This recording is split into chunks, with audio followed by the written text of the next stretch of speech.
Welcome to Super Bloom, your opportunity to learn about the mind, the body, and how they connect. I am Rosie O. I am passionate about bringing people together to learn. I love studying about the body, and I will be a lifelong student of philosophy. In this pod, we explore all things related to the power of the mind and to the purpose of this life, this physical human existence. I believe we all possess the ability to thrive. We just have to learn how to tap into our life force, our creative energy. I am here to introduce unusual ideas to evoke thought, curiosity, and ultimately to help strengthen our relationships with each other. We can realize our full potential once we wake up the wisdom in our bones and activate that innate ability to thrive.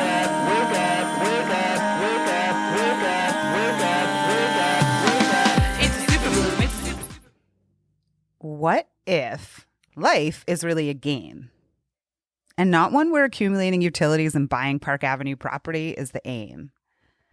A life that could be as magical and bright or as dark and gloomy as you think it to be. What if life is one big experiment to learn how to strengthen self-confidence and evolve mentally? And that's it. No other reason for you to be here. Do you know what it is that you enjoy? Have you stopped to notice what people, places, and things that you are drawn to? What are your natural talents and skills? If you think back, was there ever a period of your life when you felt like you were in your element and life was magical? A time when anything can and did happen at any moment? How differently would you live your days if you knew for certain your sole mission in life was to nurture your innate talents and skills? Is there something holding you back from thinking healthy, encouraging thoughts today in regard to how you live your life? And what if we all lived our lives on purpose in this way? How might that create a shift in our overall well-being of the world? This concept that life is a game of evolution is a mental challenge to fathom in itself. Instead of aiming for the glitz and glam and white picket fences that many of us thought was the goal, seeing problems and setbacks in life as a challenge from which to learn becomes the focus. Instead of seeing your life parenting a toddler, for example, as a mad dash from one task to the next, full of abrupt redirects and lots of no's and stop, perhaps you would slow down and notice the precious, silly moments with your little one. Maybe even see the challenges of providing for yourself and the needs of a feisty 2-year-old as a blessing leading to your greater good. What if the effort required to evolve was so little, all you had to do was show up with an open mind each day and spend a few minutes thinking happy thoughts? And how do you get happy? I think the answer lies in finding what it is that you love. The people, the places, and things that bring you joy, peace, and a sense of gratitude. Think back to when you were a child. What do you remember as your playtime? How did you feel when you were climbing that oak tree and playing with the salamanders or riding bikes really fast with your friends? Give yourself a few moments to reflect back to remember at least one positive memory. Maybe a feeling of the wind in your hair as you swung on the swings, or that feeling of contentment as you climbed to the top of the jungle gym.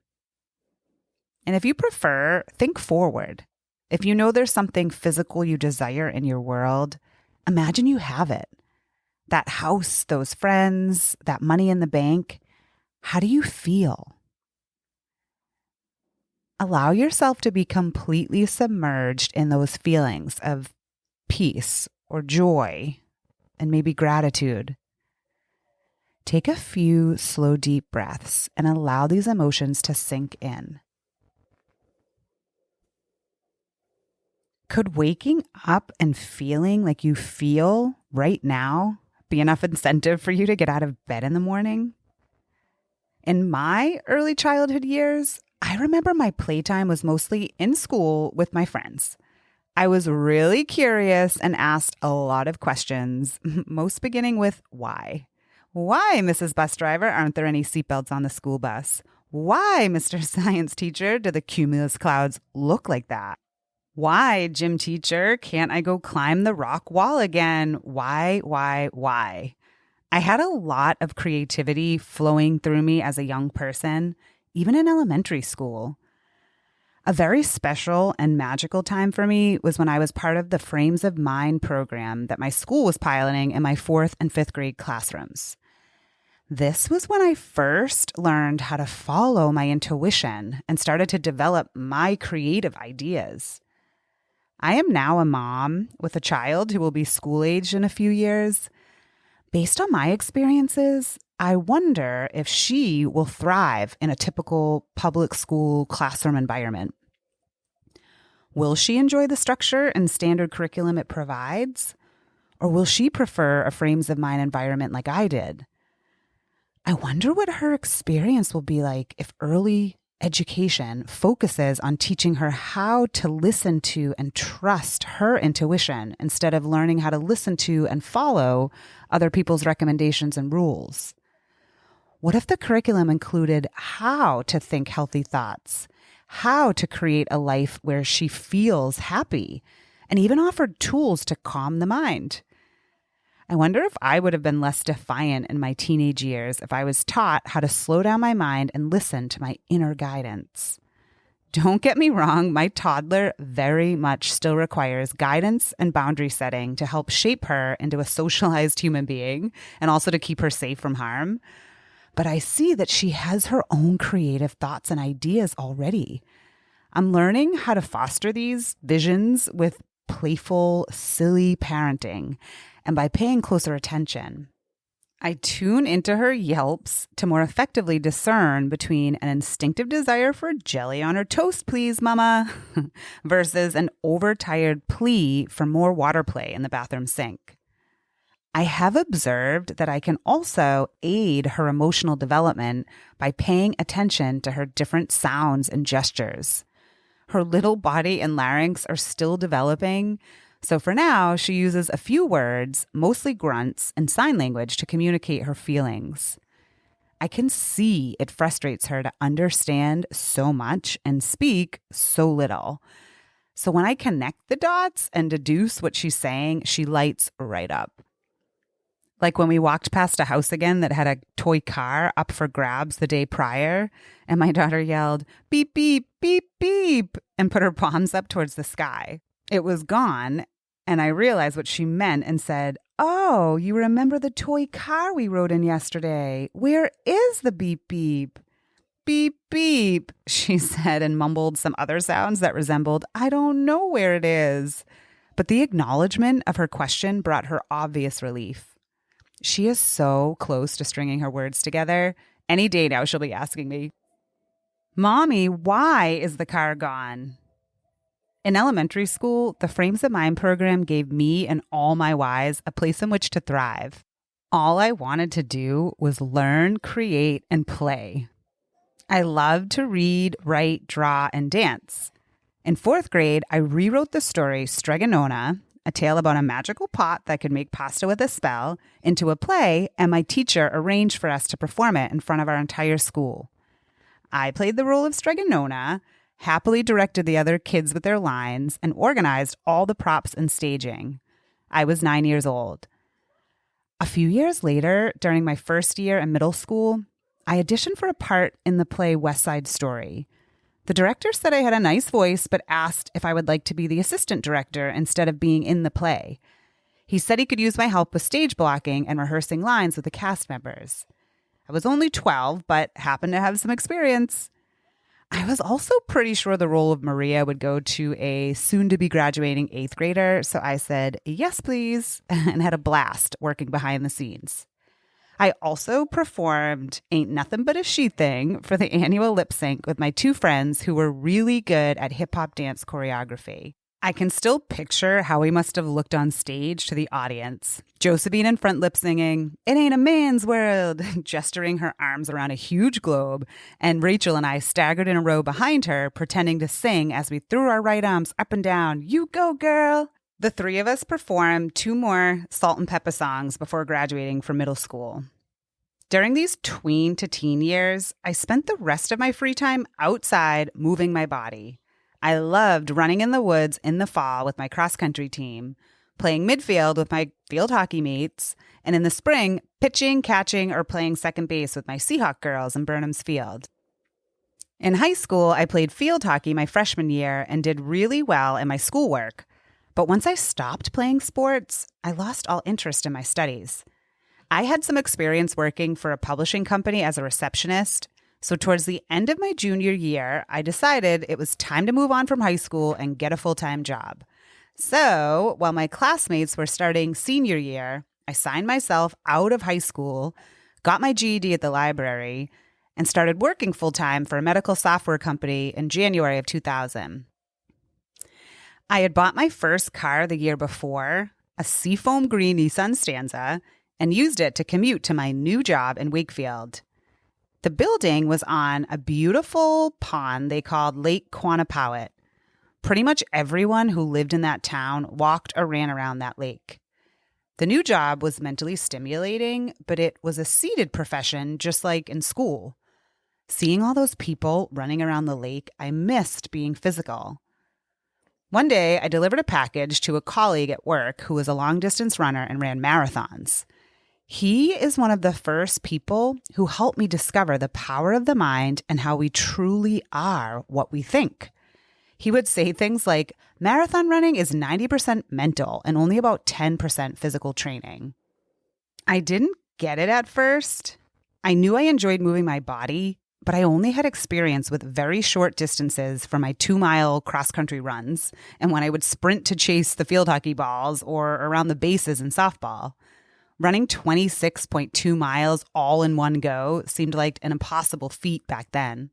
But I quickly realized if I broke down the distance of a marathon in my mind to smaller chunks and told myself each chunk is possible, it was. I progressed to running 20 miles before eventually lining up in Hopkinton to run the Boston Marathon with Will Ferrell in 2003. The first time I went out for a run around that lake, it was a nice cool spring day, so not too hot out. However, I was a cigarette smoker then and had already smoked a few that morning. So after 5 minutes of running, my face got really red. I figured it was about 2 miles total around the lake. And since I had smoked while I played sports in high school, I told myself I had to get through the run. As I got around the first half of the loop, I felt my face get even more red and a part of me wanted to give up. But I firmly told myself, come on, it's only 2 miles, keep going. When I got back to the office, beet red in the face and ready to melt into my chair, my marathoner friend asked me how the run went. I told him how hard it was to finish the 2 miles, and he said, if you ran the whole loop around the lake, that's over 3 miles. You basically just ran a 5K. And it went from there. I had officially seen how shifting my mentality from a limiting belief to one where I believed anything is possible made anything possible. And this mental stamina is about way more than just running long distances. It's about believing in yourself every day. Once you test it, you too will see what you think, feel, and repeat daily in your head creates your reality. When I was learning how to run marathons, I would repeat in my head coaching tips like, if you can run a 5K, then you can run 5 miles. This is what got me out there, eventually running an extra 2 miles after going around that lake. I repeated daily, once you're up to 5 miles, you'll be able to run 10, and was able to double my distance in a few weeks. My mantra then became, once you hit 10 miles, you will be ready for a half marathon. And after that, you'll be ready for 18 and 20-mile races. The most challenging part of the training was each race day, believing I could really do what I set out to do while being timed and measured was part of the struggle, but also trusting whatever happens is okay too. There were definitely races I couldn't do what I set out to do, like the 20-miler in February in Martha's Vineyard, where the wind and ice were so bad they shaved 2 miles off the course. And I finished nearly last and behind an 80-year-old man who had frozen sweat that looked like icicles on his ears. But this is the other side of the coin. My focus had to remain on the higher goal beyond the training for the marathon. It was about the mental evolution and ability to trust the process for how I would get there. My power is definitely in my body, this physical vessel, but it is through careful and deliberate direction of my mind that I have been able to transform this power into tangible strength, like with dance performance and other athletics. Another profound experience that was very much physical, but oh so very much mental, was childbirth. After the major accomplishment of 41 weeks of a healthy pregnancy, I then spent 36 hours laboring before my daughter was born. Mental strength is how I was able to surrender to the spiritual and incredible experience of bringing a human through my uterus and into this world. I was especially nervous during the first and second trimesters, likely because I was reading about all the complications that were possible with a geriatric pregnancy like mine. I was only 38 at the time, but according to the medical professionals at my birthing center, anyone over 35 had to be monitored for potential high-risk symptoms. It took the first few months after my return from San Diego and my replanting myself in my hometown back east to finally connect with people and resources that had a brighter perspective on natural childbirth. This was how I built up my confidence and ability to trust in my body's innate wisdom. I was huge and powerful and preparing my body for childbirth like an athlete trains for a marathon. This is what I would say to people as I lunged along the boulevard on my daily walks. I ate a lot of clean protein, always drank my protein-enriched goat's milk with my sweets, and made it my mission to ingest 90 ounces of water a day. By the start of my third trimester, I was a natural at being pregnant. I felt so healthy and strong, I kind of thought I could be pregnant forever. I am 100% certain it was the shift in my attitude that helped me remain connected to my body and my inner guidance through each stage of labor. In the final hours leading up to birth, it was like a yo-yo mind though, especially once the amniotic sac started to leak and I could feel there was an imaginary clock that was now ticking to help determine best steps for my care. Managing the uprising fear and anxiety, I repeated calming and reassuring words like, "Breathe, mama, she's coming. You are going to meet your daughter soon. Just breathe and listen. Your body will guide you." A breakthrough moment for me was during the transition from active labor when I could no longer talk, but I realized if I groaned in just the right low tone, it muted the sensation of the contractions. So I rocked my hips and swayed my body, making those deep, resonant sounds until baby girl was finally ready to push through and breathe fresh air.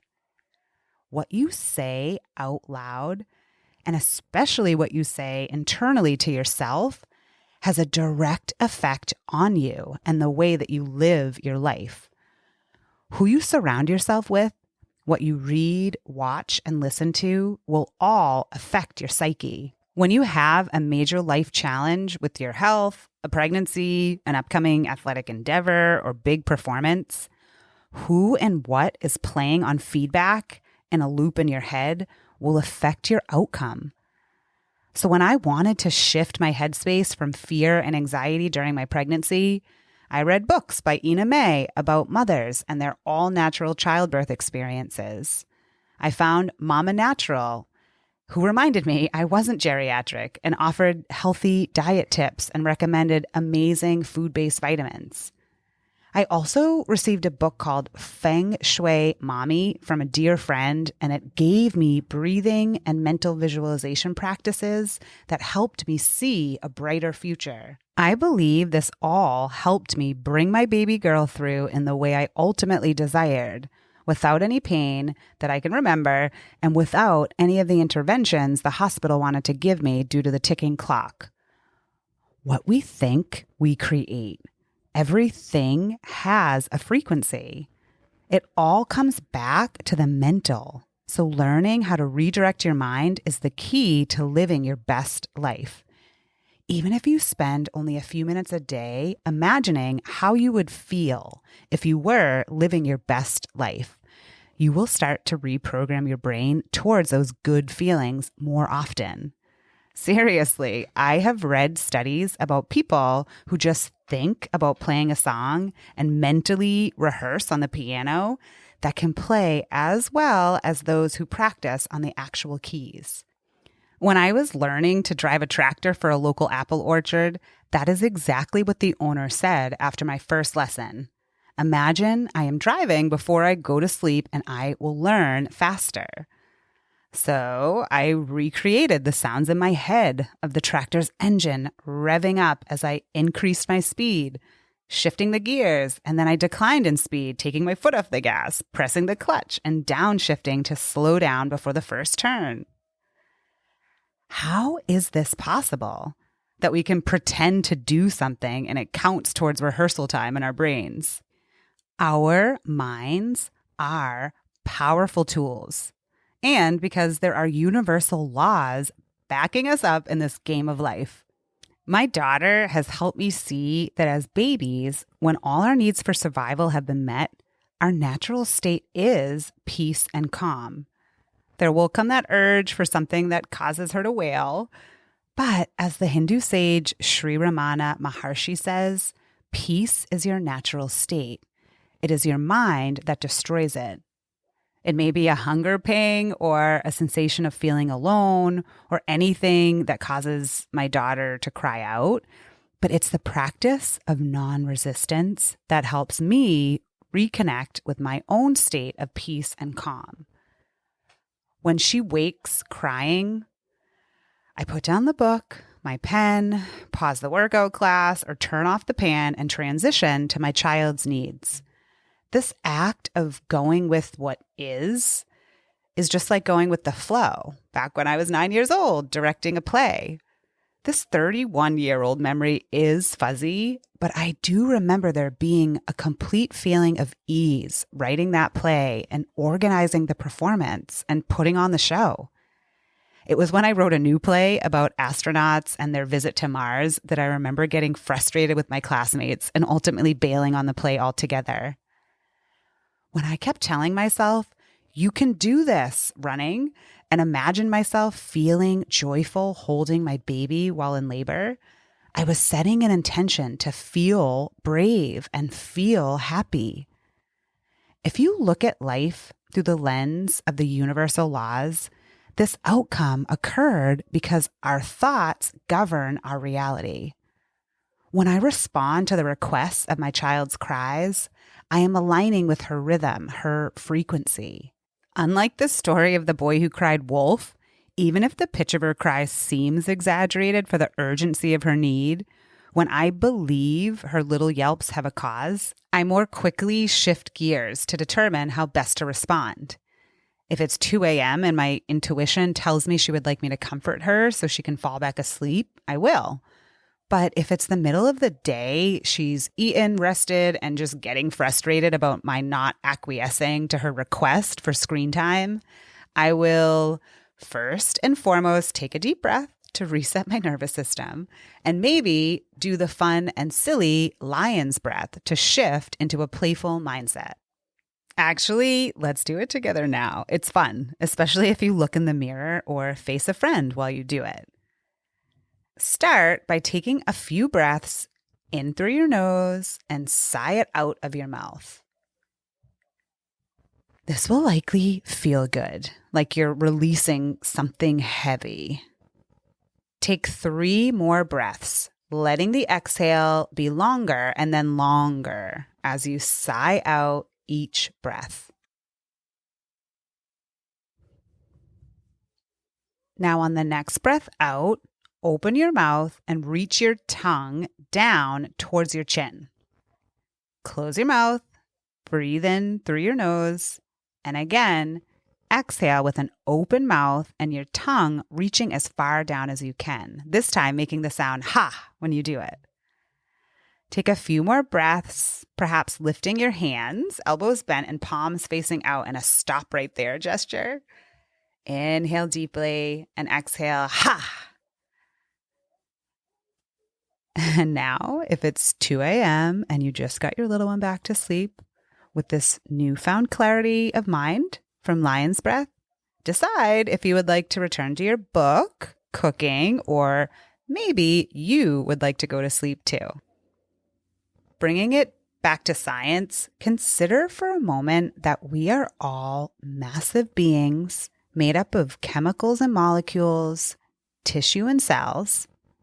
But what many of us don't realize is we are made up of mostly empty space. What our brains perceive as the solid physical mass of others is actually energy waves. Really, we are all 99.9999999% empty space, and our atoms are constantly in motion.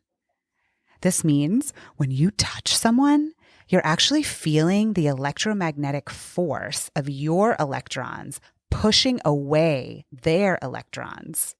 So if you're sitting right now, your butt never actually touches the seat. It just hovers over it.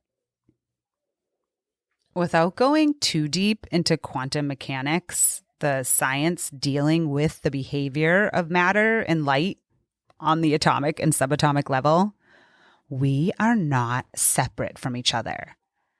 The law of divine oneness mentality states that we are all connected through creation. Physicist Edward Wilder said, "Every single atom inside of you is connected in some way, shape, or form to the rest of the universe you move through." To embody this point, let's all get comfortable in our hover-seated position and imagine water slowly filling the empty space around you. Imagine it filling the corners of the floor and feel the water filling in the space between your toes. Rest your palms on your thighs and slowly breathe in and out as you feel the water rising up behind your calves and knees. As the water rises in the room, feel the space between your thighs, around your hip creases, and in between your fingers, surrounded by water. The water gently fills in around your belly button and rib cage. Behind your back, under your armpits, are now covered with water. The water fills the space between the walls and in front of your chest. Feel the space above your shoulders, around your neck, and behind your ears, filled in with the water. Feel the sensation of the water filling the space under your chin, around your throat, and up over the back of your head. Sense the water filling all the space above your head to the ceiling in your room. Breathe into this feeling of the space around you filled with water. Take a moment to breathe into the sensation. Maybe feeling a deeper connection to the earth, the walls, and the ceiling above you.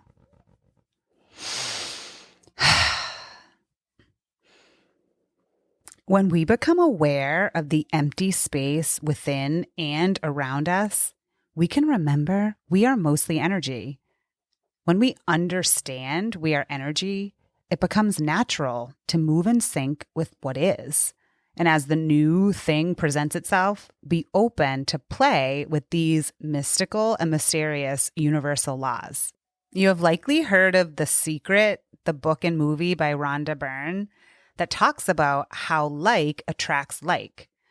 If so, you likely understand when we focus our energy on the positive, we see more of the positive. This law of attraction rolls up to the main three laws of mentalism, correspondence, and vibration. Just like the law of gravity existed before Newton discovered it, and the atoms existed in physics before Dalton, these three immutable laws are ancient teachings confirming this mental power we all possess. A connection we all share through our minds is the crux of the esoteric universal laws. There are a total of 7 hermetic laws of the universe, and I see that these are the main driving forces of life, energy, and are immutable, well, the first 3, and therefore never change. The other 4 laws are the lower mutable energies for us to work with and eventually transcend: polarity, rhythm, cause and effect, and gender. The law of attraction is one of the additional 5 laws that were documented more recently and help further exemplify the immutable 3. Ultimately, these laws can help one see that the universe exists in perfect harmony and order.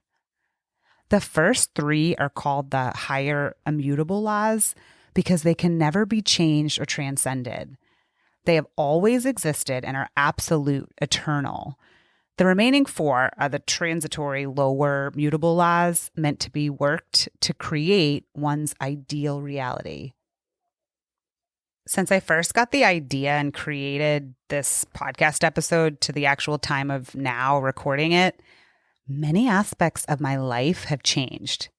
I am certain that working with these laws is how I've transcended a lot of my fear around owning my innate talents.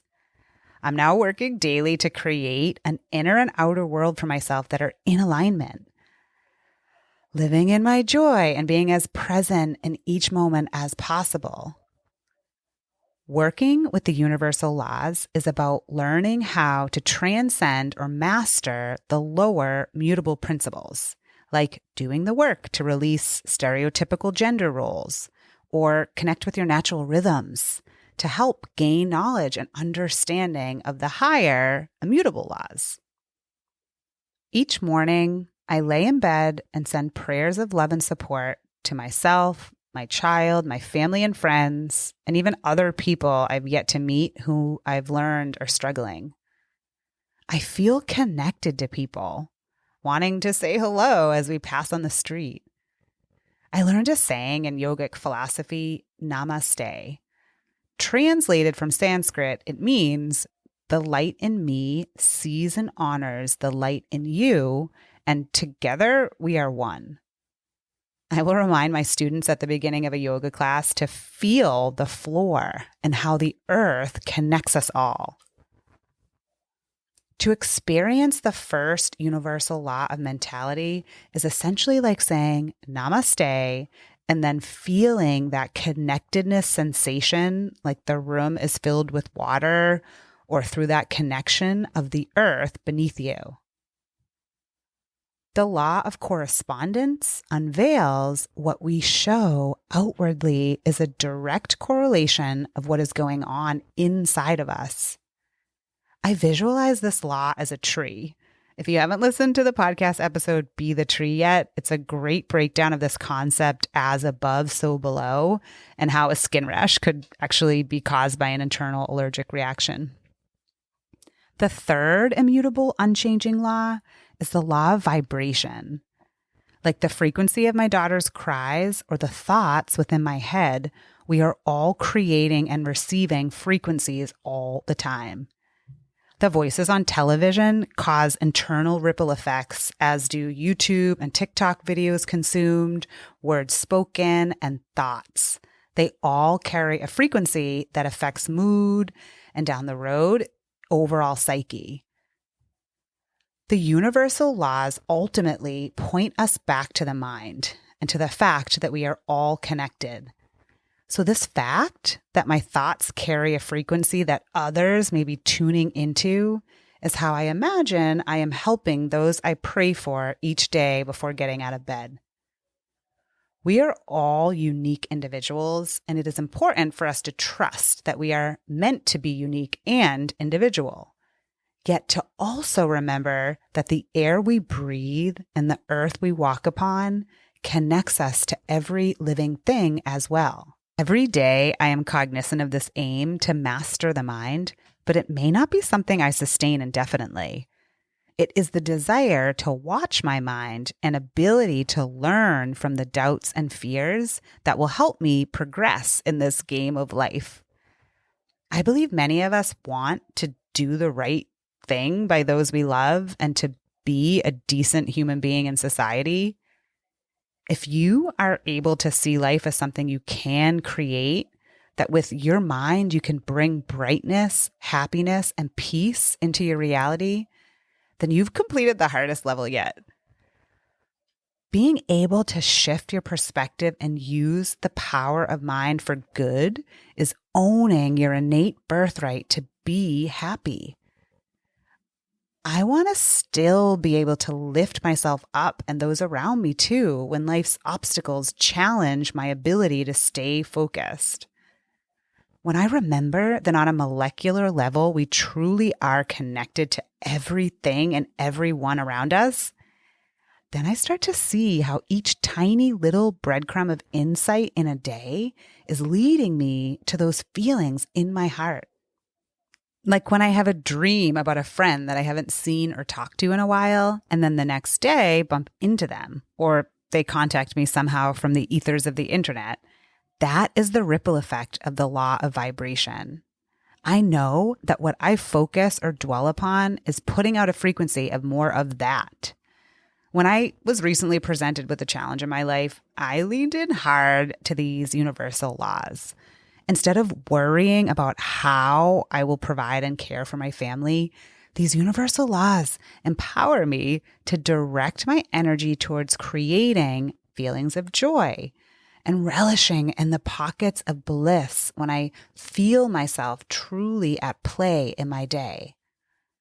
Instead of thinking about the future or the past, I am just on the beach with my daughter, watching her run and taste the sand, helping her rinse her mouth with water.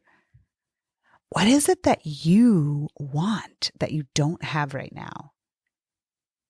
Imagine how you will feel once you can bring it into your world. The law of polarity is really helpful to lean into when experiencing monetary setbacks, for example.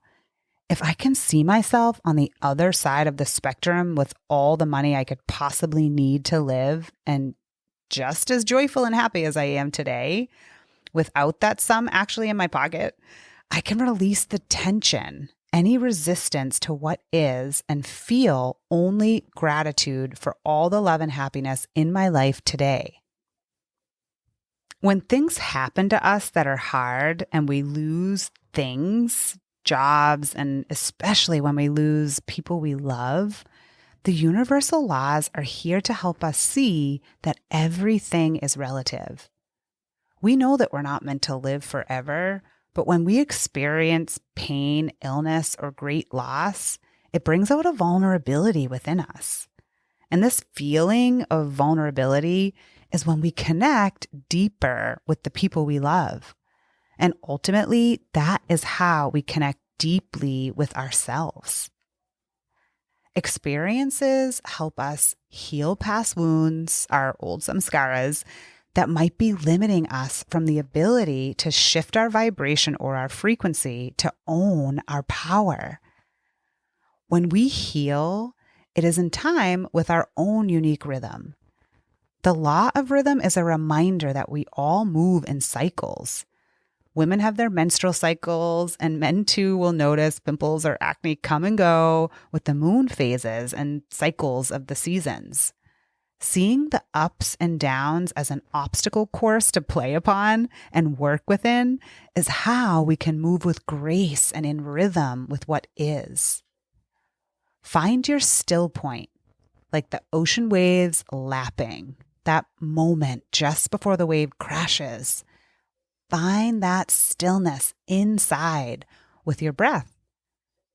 As you approach an uphill course, take an inhale, pause, exhale fully, and pause again on empty before you proceed. Those moments of pause are the still points. As we breathe, we nourish our insides with new, fresh oxygen. Especially when we breathe in fresh air outdoors, we are cleaning our internal pathways, which will help clear our minds. The law of cause and effect is a beautiful way of reminding us to look for the root cause of our fears, setbacks, and ailments. When I focus on the smaller, tangible proof of how my diet is literally causing an effect on my body, it's easy to fathom this power of my thoughts and actions creating my reality. When I eat a lot of sugar or processed white flour, I can feel that my body has trouble digesting what is essentially breaking down to sugar. In yoga, there's a law of science called Ayurveda. And in Ayurveda, there are 3 doshas to describe the temperature of our bodies and minds: Vata, Pitta, and Kapha. These doshas represent air, fire, and the earthly water elements. These doshas are brought into and out of balance due to the physical temperature of our environment and also by our mental activities. Understanding we are energy, we can understand how our thoughts will create an internal temperature. Ayurveda is an ancient system of medicine that emphasizes the balance of food, sleep, and sex for a healthy life. An awareness of these Ayurvedic principles can help one balance the doshas. We are constantly moving in and out of balance, and each of us are more prone to 1 or 2 of the 3 due to our physical makeup, physical environment, and mental environment. I am more prone to the fire and air elements, so the rate at which I speak, the speed at which I move through my day in a car, plane, or if I'm actually static and resting, and the foods I eat, all will either bring in the missing water, earth element, or aggravate the fire with more fire or air. With the example of sugar, this can be a heat-inducing substance. When I ingest a large amount of candy or white bread that ultimately is converted into glucose, the excess sugar may manifest as an earache or loose bowels in my system. It took a while for me to connect the dots and then a bit longer to actually want to do something with the insight. Initially, I focused on treating the end symptoms topographically with an eardrop solution to stop the earache and these homeopathic tablets that temporarily subdued my stomach issues so I could continue eating the sugar. I learned reading about pregnancy dietary needs that when we crave sugar, it actually means our body requires more protein. The law of cause and effect reminds us to look for the root cause of a symptom or craving instead of only at the end result or effect. To help balance my doshas, I now eat less processed foods and drink less alcohol, which also breaks down to sugar in the body. And my diet includes more cooling foods like avocado, brown rice, and sweet potatoes. When my mental temperature rises due to increased demands in my day and stressors brought on by my thoughts around finances or my child's needs, breathing is an instantly effective way to calm the frenetic heating energy in my mind. Lion's breath is one of my new faves because it helps to release that fire element with the ha sound and the emptying sensation of my lungs. When we are in motion, traveling on a plane, in a vehicle, or just nonstop moving around the house, these wind-like elements will bring imbalance into our Vata dosha. Also, eating lots of fried foods and bitter cruciferous veggies like cabbage and Brussels sprouts can aggravate the Vata dosha as well. A good indicator that your Vata dosha is out of balance are dry skin and lips. More water, clarified butter, called ghee, nuts and seeds can all help balance the Vata dosha. For me, Vata or wind imbalances show when I'm feeling scattered mentally, jumping from one thing to the next, and physically when my hands are dry and I feel my cuticles tearing. I know when my kapha earth dosha is out of balance, when lethargy and fatigue are a huge part of my struggle. However, I have noticed over the past few years, I experience a cycle of rest annually during the winter season just before the new year. A balanced diet with spice and other heat-inducing elements are key to breaking out of this cycle if you notice your kapha dosha is out of balance.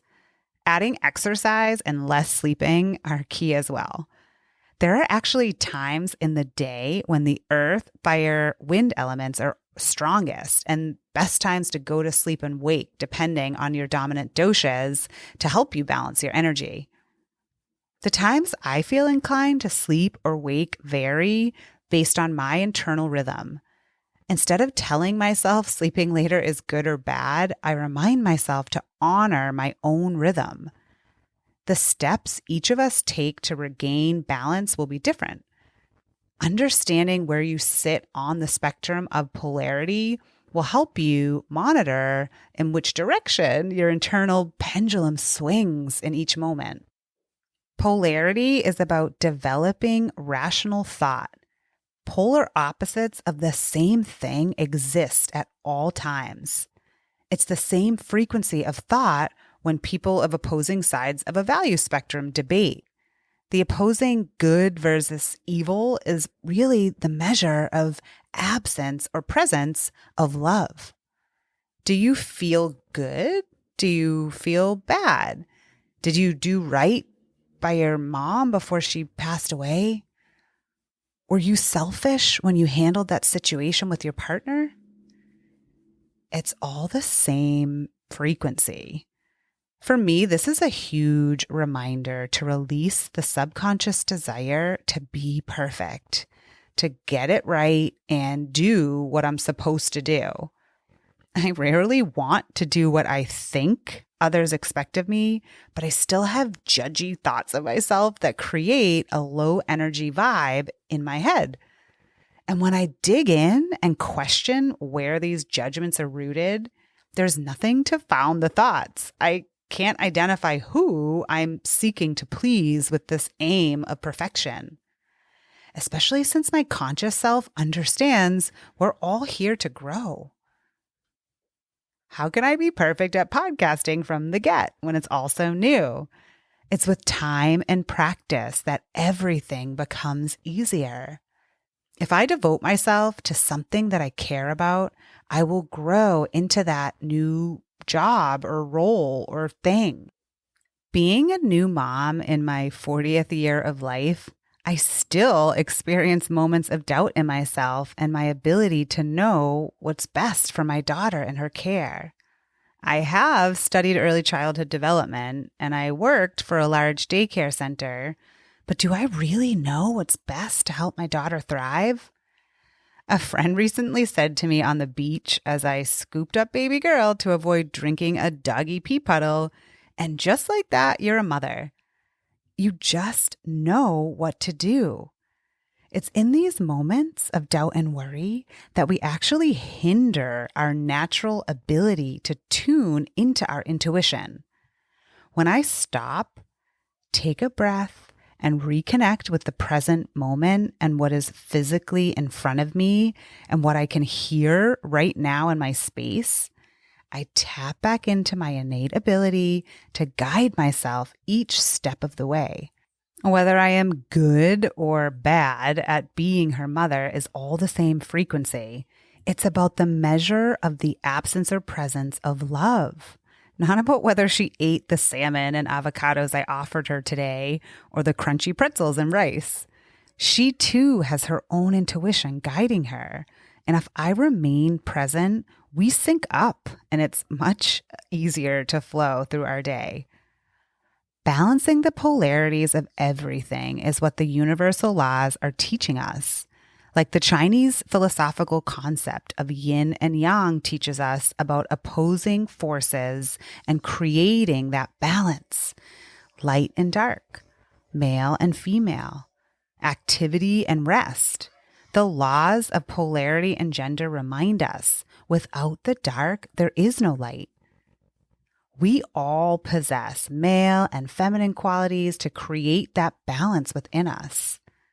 Seeking to cultivate and encourage all aspects of the self to grow and evolve is the same mentality as seeing that obstacle as an opportunity, one that will bring you closer to winning the game of life.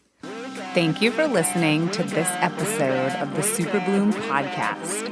Visit the website superbloompodcast.com to see videos and join the online community. If you'd like to contact your host, Rosie O, you can reach her at rosieo@superbloompodcast.com.